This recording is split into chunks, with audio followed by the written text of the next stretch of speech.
Hey, what's happening, everybody out there? Look, I just wanted to cut in on this real quick and just tell you guys this is a great interview with Michael Zischeck. It gets cut off in the end. I asked him about XRP futures, and basically, I think he sees it as they do roll out at some point, but it is something we're still speculating on at this time. First of all, I'm sorry, Michael, that the video got cut off. It was such a great interview, and we are going to do a lot more. And guys, keep a lookout for it. I hope you guys enjoy this interview that's about to roll. And like I said, Michael Zischeck, follow him on Twitter and YouTube. Let's elevate this guy. He dares to touch a lot of the material that we only just kind of brush over. Michael, thank you so much for being here, and thank you for all you do for the XRP community and investment perspectives. Enjoy the interview, guys. Okay, guys, everybody out there in the XRP community, thank you for being here in Investment Perspectives. I have a very special guest. We have Michael Zischeck, all the way from Switzerland. Isn't that right, Michael? That's right. Absolutely. Yes, thank you so much for being here. So Michael has his own YouTube channel, and you can follow him on Twitter, Michael Zischeck, and he has amazing insight. If you don't follow him, I highly suggest you do. Let's get into this. We know there's one private ledger, and Michael has a good point at how the community maybe got mixed up on why there's only one ledger and how they thought maybe there was more than one ledger. Michael, thank you for being here. Please explain what it was that pretty much got the community turned on its ear there. We'll try to do so. Thanks for inviting me, Brett. I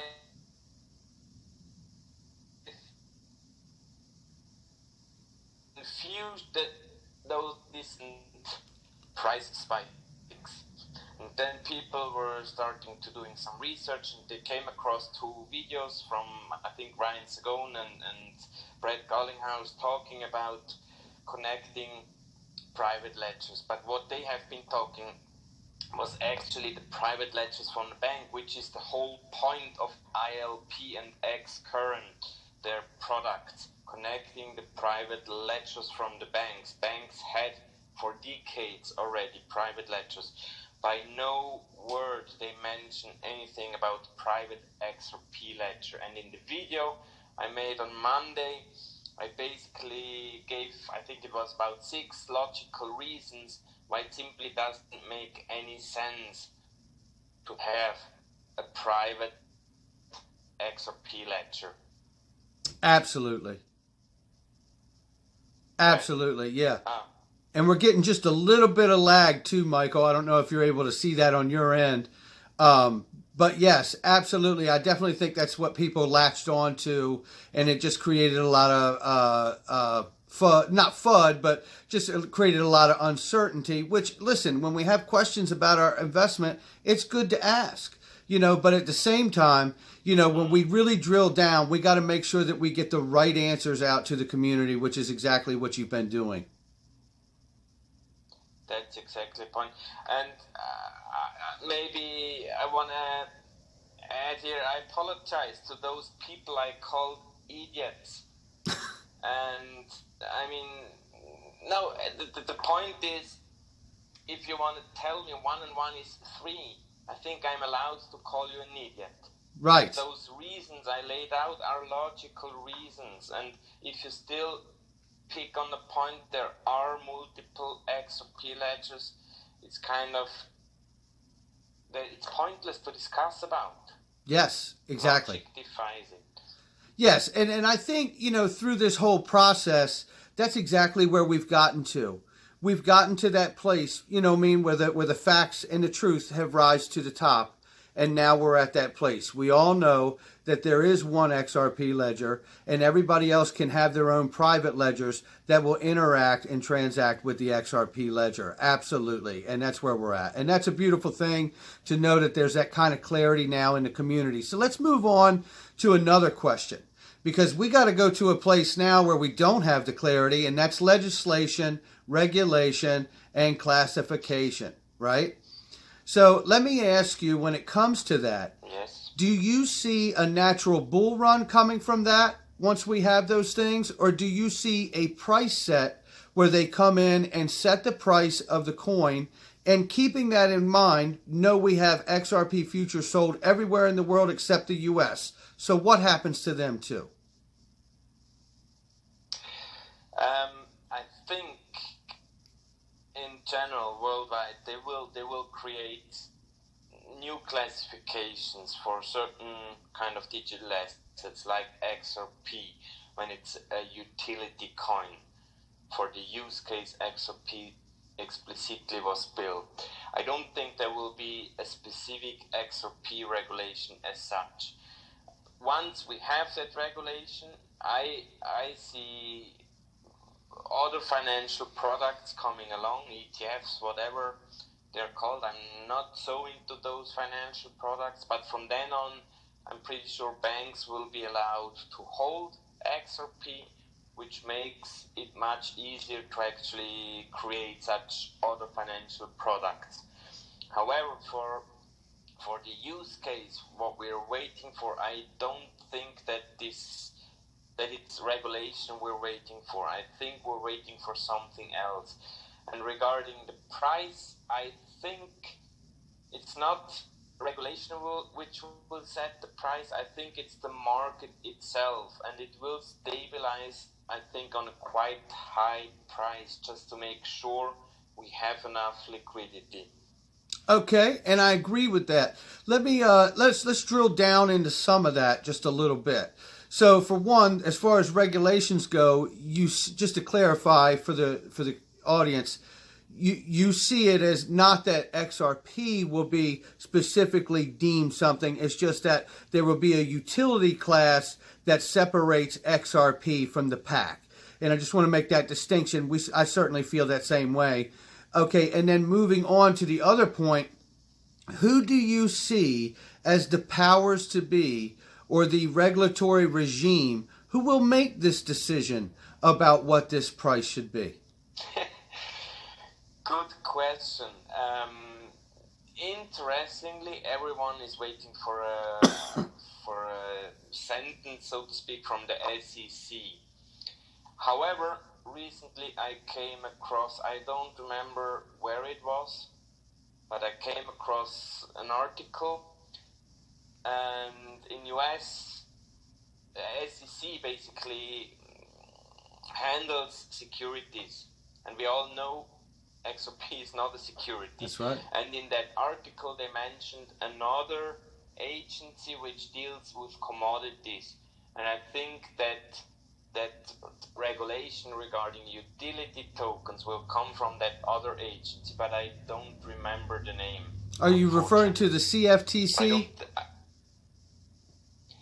Maybe, could be. Because that's the Commodities Futures Trading Commission here domestically, and that is absolutely who is the oversight of cryptocurrencies, and they're all being regulated like commodities here. Yeah, so I believe that the fill in the blank there, I believe that would be the entity I would expect to come out and have something to say about it if they're going to at all, for sure. So, okay, so I know we don't want to go too long here, but let's stay here for a second on this point if we could in this area.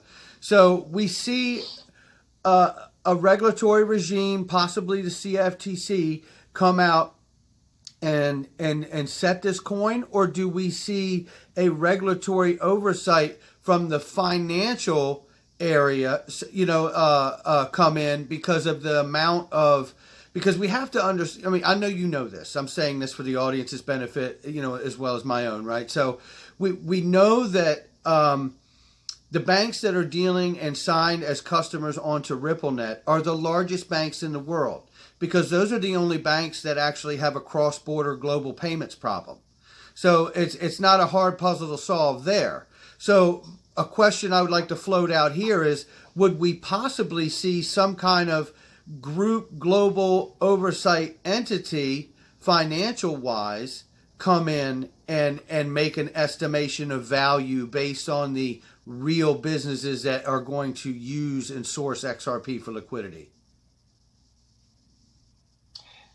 I don't think the price will be decided by any body of regulation or something like that. Okay. I really think that's what many people don't see it's an open market, and XRP is traded on exchanges, and Yes. that's why I strongly believe. Basically, all my theories are based on those market mechanics, and I think the market mechanics themselves will decide on which level the price needs to be in order to be able to fulfill all those Okay. high value I see. transactions. And let me. I don't think it'll. Okay, no, I get it, and so you don't see a price set or regulatory like a Fed interest rate adjustment style approach to the coin, which is great. So let's drill down the other side of this path. Let's go down the path that you do see it as, right? So let's go down the path where we look at it and say, okay, the market is naturally coming up, right? And it's naturally building is how you see that, right? So do you see a situation at some point where the liquidity providers, in order to, because obviously we've heard people from Ripple talk about the idea is to be able to get the banks to unlock the Nostro Vostro accounts for the first time in history because they won't need them anymore, right? So, or to a great extent at least, right? So if we know that's the ultimate end goal, do you see the liquidity providers being in a situation where possibly they donate a portion, or not donate, but they put up and contribute a portion of the Nostro Vostro to be a liquidity provider and hold that in XRP, and then use that remaining money from the Nostro Vostros to bail themselves out in the coming or innovate their way to new technology in the future? How do you see that? That's actually an interesting theory, that the money for or in those nostros may be used to actually make that liquidity possible.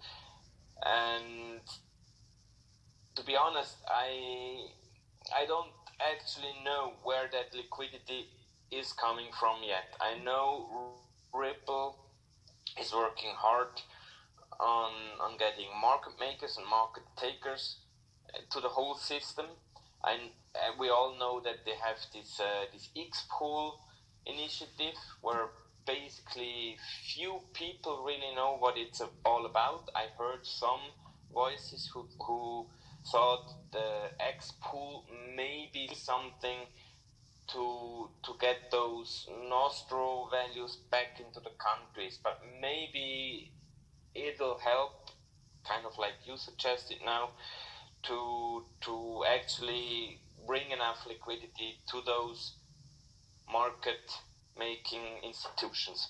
How it'll work in the end, I really lack the knowledge. Yes, we're all speculating here. Trust Ripple is work. Yes, yeah, we're all speculating on that. Absolutely, yeah, no doubt. And listen, and I mean, look, you have great insight, and it's always been a thought of mine since I don't remember who I heard say it, but I know I've heard it said a couple of times by Ripple executives about getting that Nostro Vostro accounts unlocked and released for the people that hold them, which obviously makes sense in the end game of things, because they don't want to source XRP and have to keep the Nostro Vostro accounts, because that doesn't solve the problem, right? You know, liquidity is a global problem, yes. So they need access to that money so they can innovate. And I feel like if they truly participate as a liquidity provider, I have to go back. The things that ring in my ear, Michael, and I really drive home here on this channel, is Miguel Villas, who used to be the head of the CME Group, which is a commodities mercantile exchange.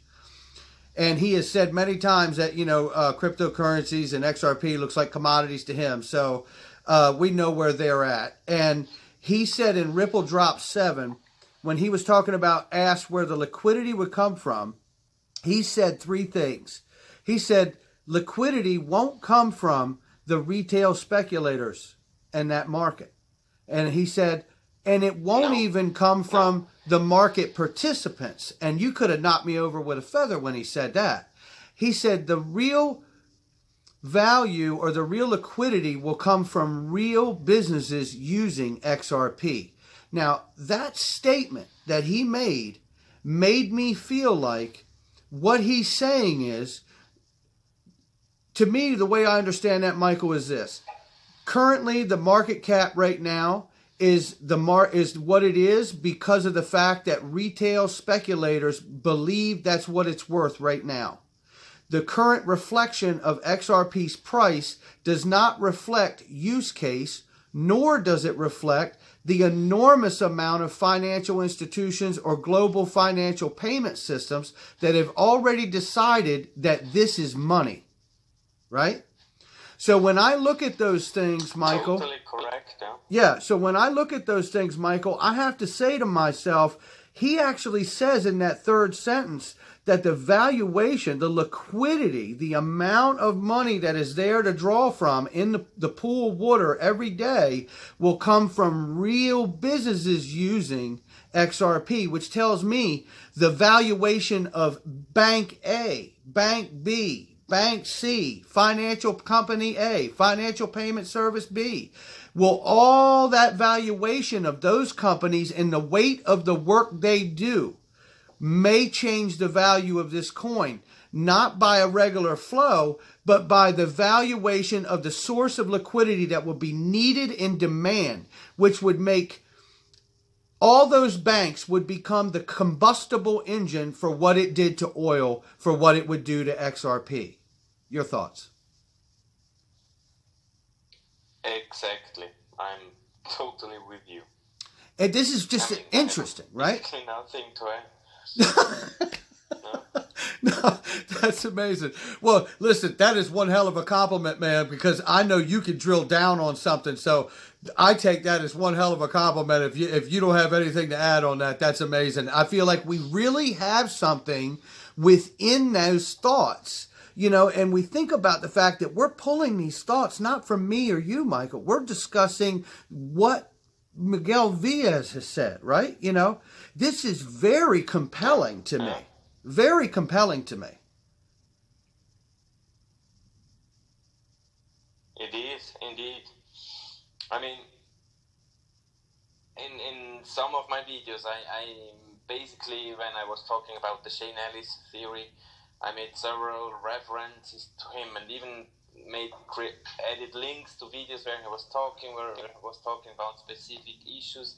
Many people didn't pay attention to that because they are not aware that it's a market. And basically, I mean, all those other guys, David Schwartz and whomever we usually see in interviews, they're talking products and stuff. But Miguel Villas is basically the only one I have heard talking about market mechanics and stuff. And right. Literally, he gets little attention for that.